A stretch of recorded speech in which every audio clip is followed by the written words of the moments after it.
I'm Cat Cosplay and welcome to a new video. Today's video is going to be how to put together a Bo-Katan helmet.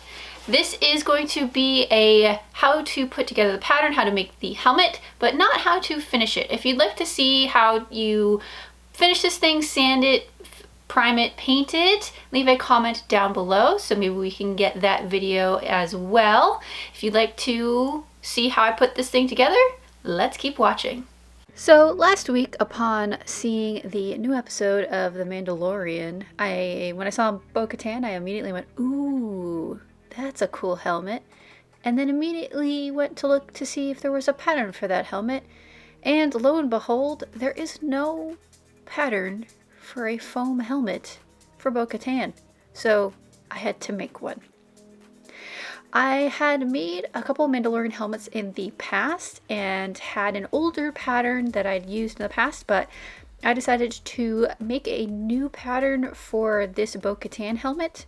To do that, I ended up using the old pattern to build a helmet patterned off of that base and made it a brand spanking new pattern. This helmet is best constructed out of 10mm foam for most of the base pieces.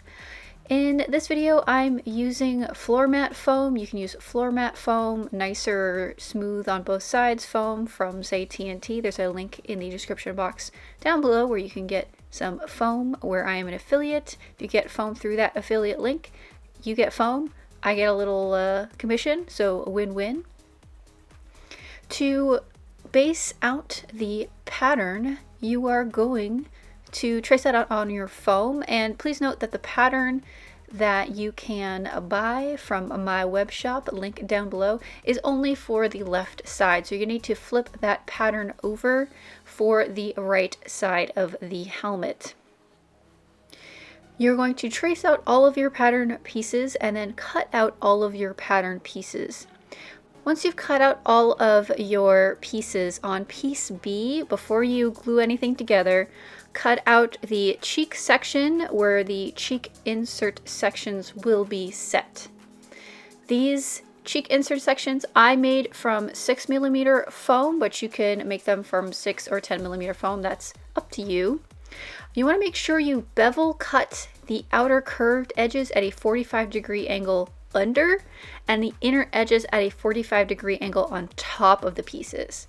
These bevels are necessary for correctly angling the cheek pieces together.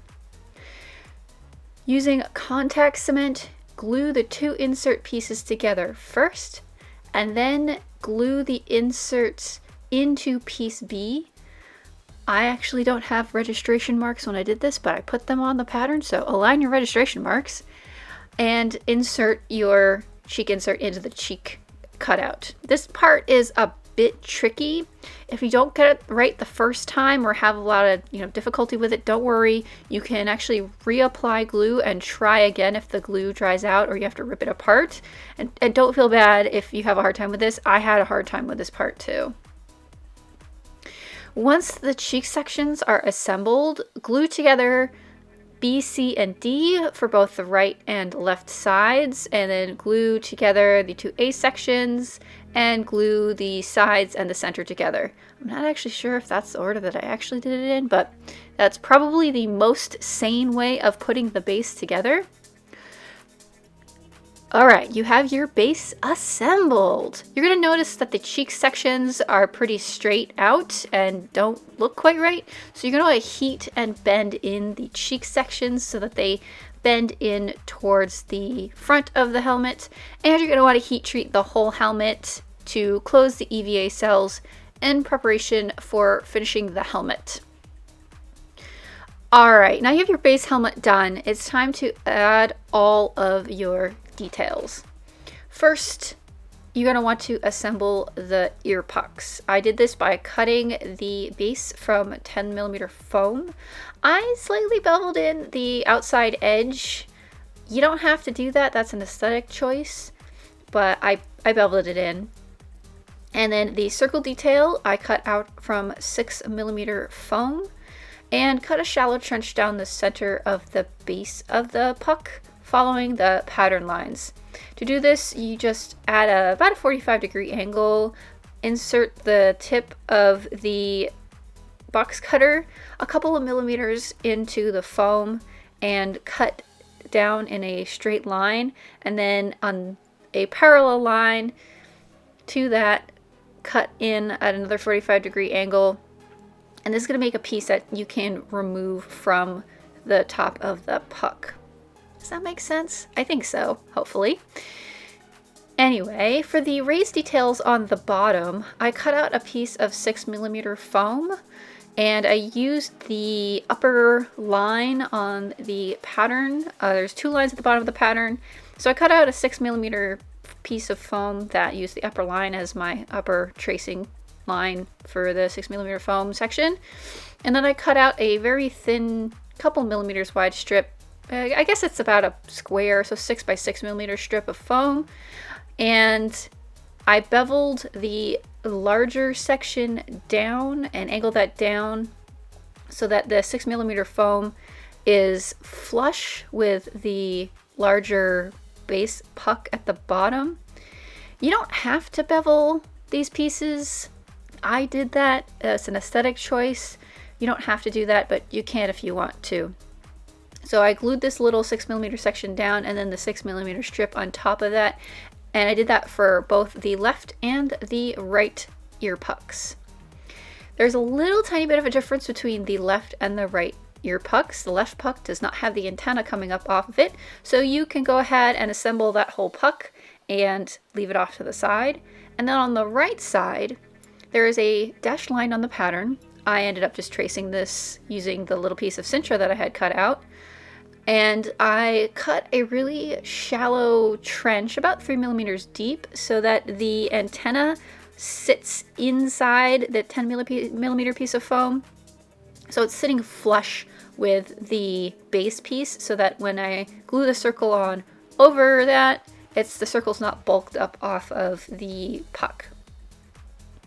So get your antenna stock glued onto the right puck, and then you can go ahead and glue these both on. Quick note about the antenna stock. This is made out of a material called cintra, or PVC sheeting. For the antenna stock, you're going to want something that is stiff or solid and not foam. You could use Warbler, you can use cintra, you could 3D print this piece. There's a bunch of different ways of going about making this piece. Cintra was the easiest for me because I had it in my crafting stash. But please note, don't make this out of foam, make this out of something more sturdy than foam. Once that stock was glued on, it's time to glue both the ear pucks onto the helmet. To do this, I placed the puck against the helmet about 5mm or 1/8 of an inch back from the edge of the cheek cutout section, and I marked on the helmet where I was going to be putting this thing, and I marked that out so I knew where I was going to be putting the glue. I used contact cement to glue these things on, so you could put glue on the helmet and on the back of the puck, and once the contact cement is tacky, smack that thing on, and your pucks are on. To make the top of the antenna, I put together 3 layers of 10mm foam. If you actually have thicker foam, if you have 28mm foam, you can use that. I cut the antenna out of those 3 layers together. And then for the second smaller bottom piece, you can layer together 2 layers of 10mm foam and then use the small pattern piece to cut that out. Or what I did was cut out basically a 20 by 20mm square from the 6mm foam and lightly bevel the edges. To glue on the top of the antenna, to make it easier, you can carve out a shallow trench in the top of the antenna piece like you did with the ear puck piece, and glue the stock on either with hot glue or contact cement. I was using hot glue because at that point in the day I was in go-go mode, and sometimes that just means I hot glue things together. That's never the right way to go. Okay, ear pucks on, antenna on. Time to get the rest of the details on. So the rest of the details consist of 2mm foam strips. I actually made the pattern for this once the ear pucks were on because I wasn't quite sure whether ear pucks were going to be placed. So I had to put the ear pucks on before I made the pattern for this foam strip. Made that pattern and then cut it out of foam and glued it on. That was pretty easy and pretty straightforward. And I also wanted to get those strips on before I cut out the rectangle on the back, because that rectangle on the back goes right under where those 2mm foam details are. So I wanted to get those placed to place where the rectangle gets cut out. So basically you're making a recessed cutout with this rectangle section in the back. Using your pattern, you're going to carefully cut out that rectangle. If you accidentally really mess up that piece of foam, the rectangle, when you're cutting it out, don't worry. You can cover any sins with the craft foam that you're going to be putting on top, or if you accidentally cut it into a multiple pieces, it's all weird and you can't use it anymore, just cut out a fresh rectangle using your pattern piece and use that as your base to put 2mm foam strips over that base piece.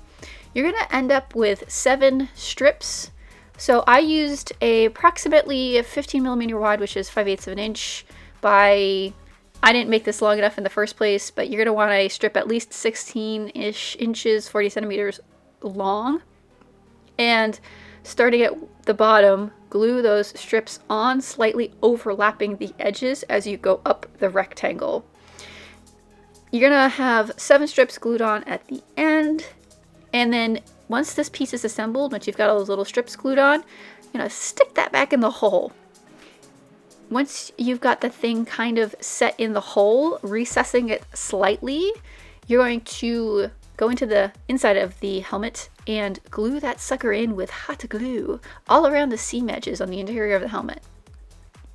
And that's pretty much it for the foam construction.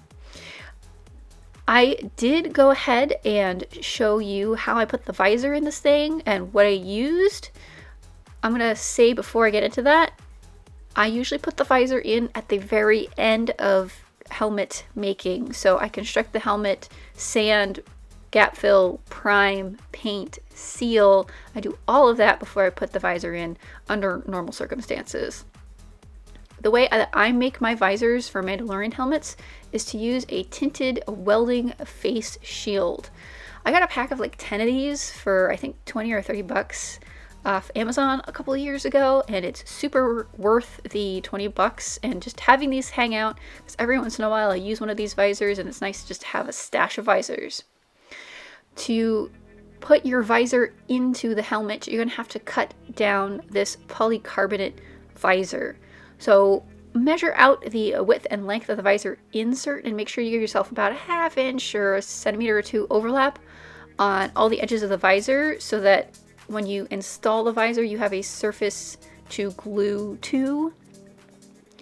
This marks out to basically a rough T shape on the visor, on the welding face shield insert. So pro tip for cutting this thing out: the welding face shield has a protective film on one side, so make all of your markings on that protective film side so that any marks that you made can be removed when you take the film off. Please note that polycarbonate is hard to cut, but it is possible to cut it by hand. I started doing this with a pair of craft scissors and then immediately regretted that decision and went to a more hardcore pair of actual gardening shears. So if you don't have really heavy duty scissors, this might be a little difficult. It is possible to cut by hand. Just note that it is hard to do. And there's probably a better glue for this, but when I insert visors into helmets and attach them permanently, I use contact cement to glue these visors in. Just be careful and go slow to prevent the visor from peeling back from the foam. Like I said, there's probably actually a specific glue for this. I just don't know what it is. So even I don't know stuff. Anyway, this is the end of the building of this helmet. If you'd like to see me actually finish this thing, leave a comment down below. I hope this was helpful, and like I said earlier, there is a pattern for this available on my web store. The link for that is down below. Okay, sell it time over. All right, that's it. Thanks for watching. If you have any additional comments or questions about how to put this helmet together, don't forget to leave a comment down below. Hit that like and subscribe button, and I will see you in the next video.